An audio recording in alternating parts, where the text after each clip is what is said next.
Indie, unha palabra para categorizar música, videoxogos, cine, que en principio debería ver da palabra independiente, que é unha produción independiente, que non está ligada a grandes empresas distribuidoras, desenvolvedoras, pero que vai tomando camiños diferentes nas distintas artes.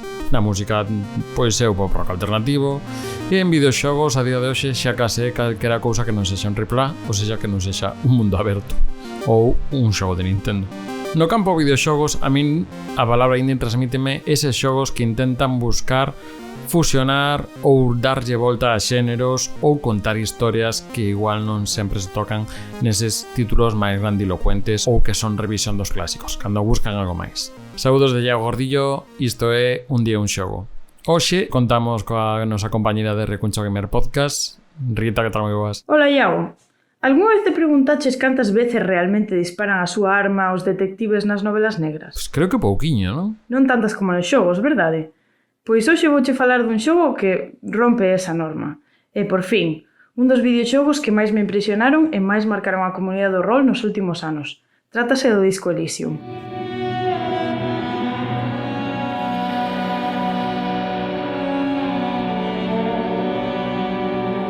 O Disco Elysium é un xogo de rol tradicional algo difícil de categorizar. Tense chamado New Weird, fantasía urbana, historia alternativa, pero sobre todo noir ou de xénero negro. Foi desenvolvido pola compañía estonia Za-Um, así como sona, e foi inspirado por hitos do rol como a Planescape Torment. Desenvolvese na cidade imaginaria de Revachol, non Ravachol, non te fagas o listo. Unha cidade independente foco dunha historia política e social tumultuosa. Ten lugar no mundo fantástico ou realista fantástico de Elysium.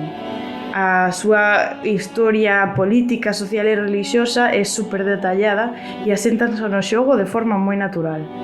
O protagonista, ou seja, a persoa a que nosotros damos vida, é un señor de mediana idade que desperta nunha habitación de hotel completamente amnésico. Pouco a pouco descubre que é de profesión detective e que ten que axudar a resolver un crime que se produciu durante a folga de traballadores do porto neste barrio da cidade. O obxectivo é resolver o crime, sí, pero tamén é importante recuperarte a ti mismo como persoa, elixir un rumbo ao que vas a adherirte a partir de agora, descubrir con que esperanzas ou desexos queres enfrontarte ao mundo que te espera no teu futuro, aí fora de Revachol e sobre todo do barrio donde espertas. Aínda que sí que tes un obxectivo que é resolver o teu crime, entre outros recados ou pequenos obxectivos que podes ir acumulando ao longo do teu período de xogo, a alma do xogo en sí é descubrir o mundo que habitas, coñecer aos personaxes que habitan no barrio, as súas opinións, as súas desgrazas, as súas felicidades. Son personaxes diversos e moi interesantes, faccións moi realistas, por exemplo, os traballadores do porto, as persoas que traballan en grandes compañías, pequenos comercios, os teus propios compañeiros da forza de detectives, hai moitos máis. É un xogo que explora temas moi complexos e por poñelo de alguma maneira un pouco adultos, non? Por exemplo, o teu personaxe é un personaxe que ten unha historia de abuso de sustancias como drogas e alcohol que o afectan no seu día a día. Tamén explora esa moralidade e as opinións do mundo con respecto á política e á religión. Todo isto está bañado de existencialismo, porque que significa a túa vida ahora que despertas sin un recordo da persoa que eras antes, que queres facer ca túa vida, que significan as opinións dos demais.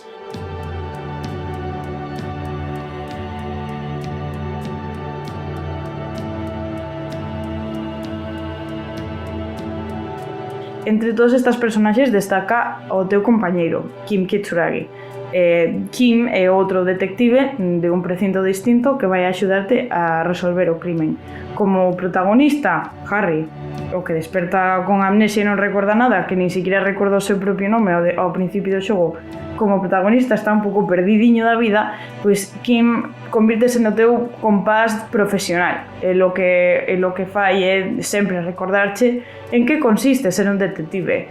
E ti podes pois intentar facerte amigo del e intentar complacelo ou levarlle a contraria. É un dos personaxes máis queridos do xogo, en xeral polas persoas que disfrutamos deste título.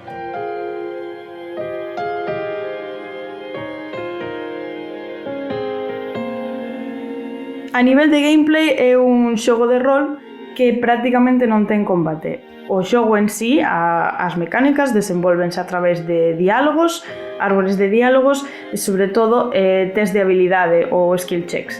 Ti podes escoller ao inicio do xogo entre diferentes arquetipos de detective, por exemplo, o arquetipo de detective con habilidades físicas ou arquetipo de detective moi intelixente, ou tamén podes personalizar o teu detective coas habilidades que ti queiras.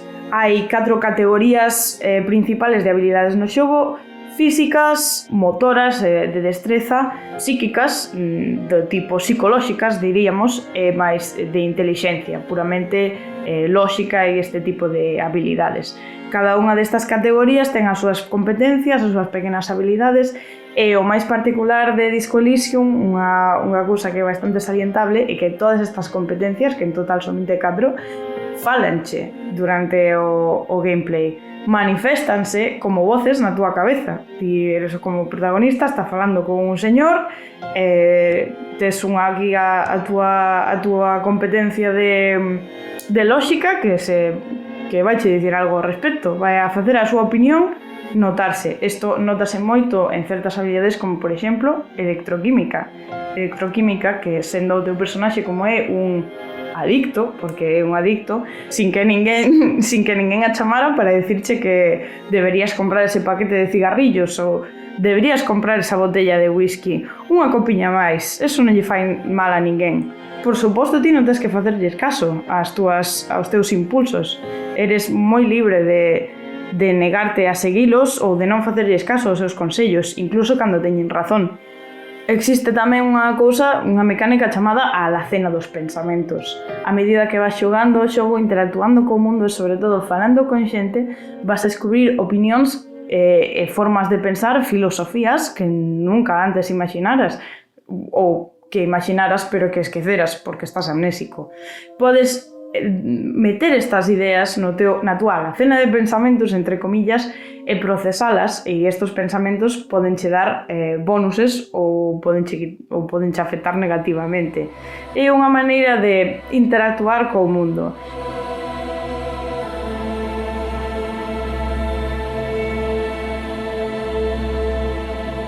Estas mecánicas son realmente un reflexo do que é Disco Elysium, que é un xogo que é unha novela, pero tamén é un xogo de rol, pero tamén é unha peza teórica, é unha exploración de como se desenvolve a raza humana nas diferentes circunstancias que nos ofrece a vida e como respondemos a elas. E ainda por riba, podes participar nun estudo criptozoolóxico, que como pasatempo non está nada mal. Ala, espero que che gustara e che dé moitas ganas de xogar o xogo. Un saúdo. Ala, pois graciña, Rita. Isto é Un Día Un Xogo, o micropodcast de Recuncho Gamer que tes en YouTube, Spotify e máis plataformas. Se che gusta o que facemos, subscríbete no YouTube e tamén podes axudarnos no Patreon a cambio de aparecer nos créditos, escoller contido e máis recompensas. Mañá, outro xogo.